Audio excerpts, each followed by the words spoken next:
Assalamualaikum warahmatullahi wabarakatuh. Perkenalkan, kami kelompok 4, mata kuliah Sistem Informasi Manajemen dengan dosen pengampu, Ibu Enda Puspitasari, SEMM. Kami mahasiswa Universitas Galuh, Fakultas Ekonomi, Program Studi Akuntansi. Pada kesempatan kali ini, kami akan memaparkan materi mengenai ERP atau Enterprise Resource Planning. Anggota kelompok kami terdiri dari 3. Yang pertama, Rizka Andriani dengan NIM 34032100072 dan saya sendiri Vera Miranda dengan NIM 34032100068 dan Septi Anggraini dengan NIM 34032100062. Oke, langsung saja ke pembahasan. Yang pertama yaitu pengertian ERP itu sendiri. Apa sih ERP itu? ERP atau Enterprise Resource Planning merupakan proses pengumpulan dan pengorganisasian data bisnis melalui rangkaian software yang terintegrasi. Atau ERP adalah yang mengotomatisasi proses bisnis, mengontrol dan mengumpulkan masukan dari berbagai data. Yang selanjutnya adalah jenis ERP berdasarkan implementasi. Yang pertama, ERP on-premise. Ini adalah software ERP yang digunakan secara langsung dalam perangkat di perusahaan. Sistem ini dirancang untuk semua ukuran perusahaan, meskipun mungkin lebih sesuai untuk perusahaan kecil dan menengah. Yang kedua adalah Open Source ERP.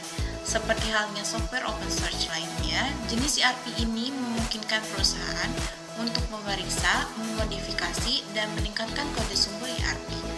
Adanya ERP open source, perusahaan mampu menyesuaikan aplikasi agar lebih sesuai dengan tempat kerja. Yang ketiga, ERP berbasis cloud. Jenis ERP ini tersedia melalui layanan hosting cloud. Opsi ini memungkinkan perusahaan untuk mengakses data secara real-time selama perusahaan memiliki akses internet. Software ERP berbasis cloud umumnya cocok digunakan dalam perusahaan besar. Yang keempat, Hybrid ERP. ERP ini merupakan sistem perencanaan sumber daya perusahaan yang memadukan penyebaran on-premise dan berbasis cloud. Untuk yang selanjutnya, yaitu manfaat sistem ERP. 1. Visibilitas dan efektivitas alur kerja. Sebelum menggunakan sistem ERP, koordinasi antara beberapa tempat kerja membutuhkan lebih banyak waktu dan tenaga. Jika ingin memperbarui bagian tertentu dari perusahaan, kamu harus menelpon atau mengunjungi kantor pihak terkait. Kemudian, untuk yang kedua yaitu analisis data. Untuk menjalankan perusahaan, pengambilan keputusan perlu dipandu oleh data yang akurat. Nah, ERP jadi solusi untuk menyediakan metode pengumpulan data, analitik, dan pelaporan. Bahkan ada cara untuk menganalisis data secara real time untuk membuat perubahan instan pada proses produksi perusahaan. Kemudian yang selanjutnya yaitu yang ketiga, solusi penjadwalan. Manfaat selanjutnya adalah mempermudah perusahaan dalam hal penjadwalan. Perusahaan dapat mengatur shift kerja karyawan, kapan inventaris dikirim, dan kapan waktunya perusahaan menjalani pemeliharaan. Kemudian untuk yang keempat yaitu kolaborasi lintas departemen. Semakin banyak departemen yang memiliki perusahaan, semakin penting untuk mengelola komunikasi internal untuk menghindari terjadinya miskomunikasi. Oleh karena itu, ERP hadir sebagai alat komunikasi yang berfungsi mengatur segala dokumen yang dipindai, file, email, teks, dan rekaman panggilan telepon. Bahkan ada saluran internal pribadi untuk komunikasi instan seperti aplikasi sales CRM atau komunikasi dengan pelanggan. Kemudian untuk yang kelima adalah manajemen risiko dan keamanan data. Sistem ERP juga bermanfaat untuk melindungi perusahaan dari praktik penipuan di era digital.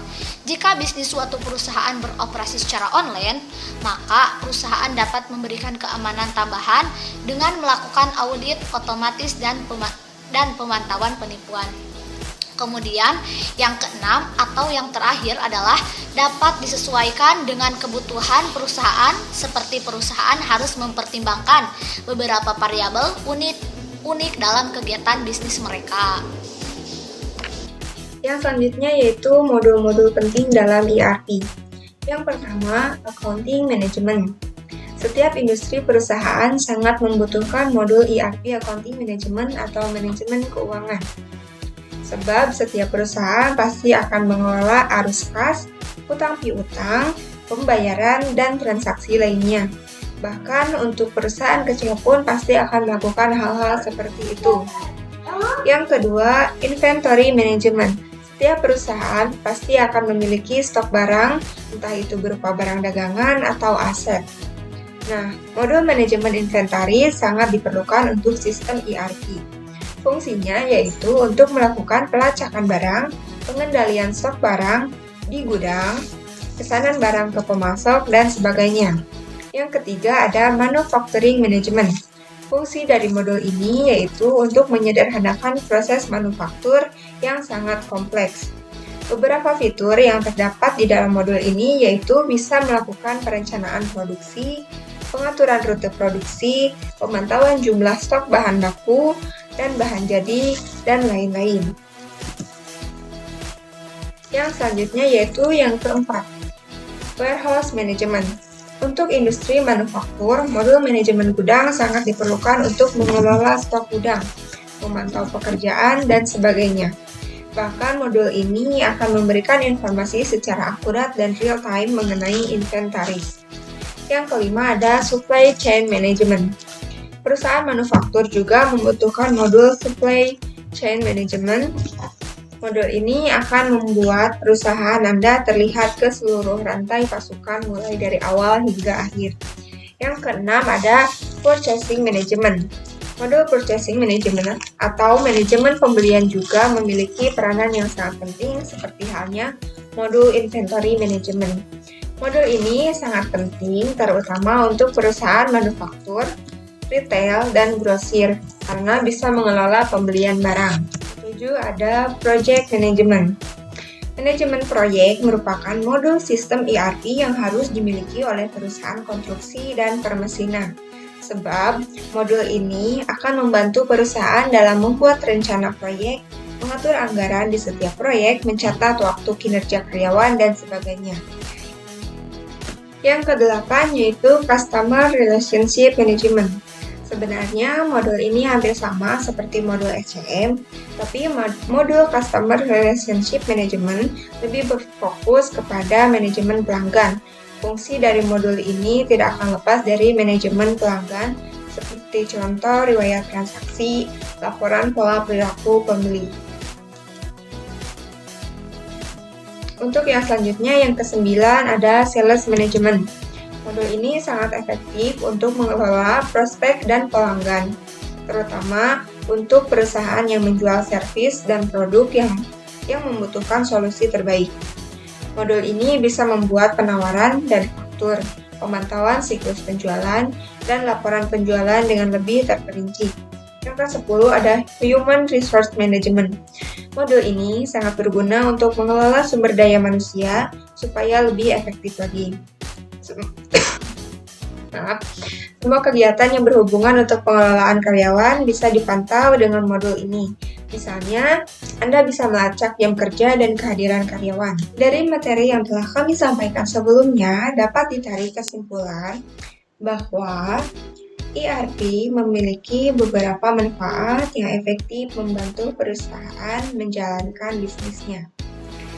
Beberapa manfaat ERP termasuk kemudahan mendapatkan sumber informasi, komunikasi ke seluruh area bisnis, dan laporan data real-time yang akurat. Singkatnya, sistem ERP tidak hanya melancarkan kegiatan operasional, melainkan juga efektif mengurangi redundansi dan menghemat biaya operasional. Menariknya lagi, sistem ERP telah berkembang selama bertahun-tahun. Dari model perangkat lunak tradisional yang menggunakan server klien fisik ke perangkat lunak berbasis cloud yang menawarkan akses jarak jauh berbasis web. Dengan segala kemudahan tersebut, tidak heran jika sistem ERP menjadi solusi terbaik untuk mengembangkan bisnis. Meskipun demikian, sistem ERP bisa menjadi tidak efektif jika perusahaan tidak menerapkannya dengan hati-hati. Oleh karena itu, sangat penting untuk merencanakan bisnis secara matang. Sekian presentasi dari kami.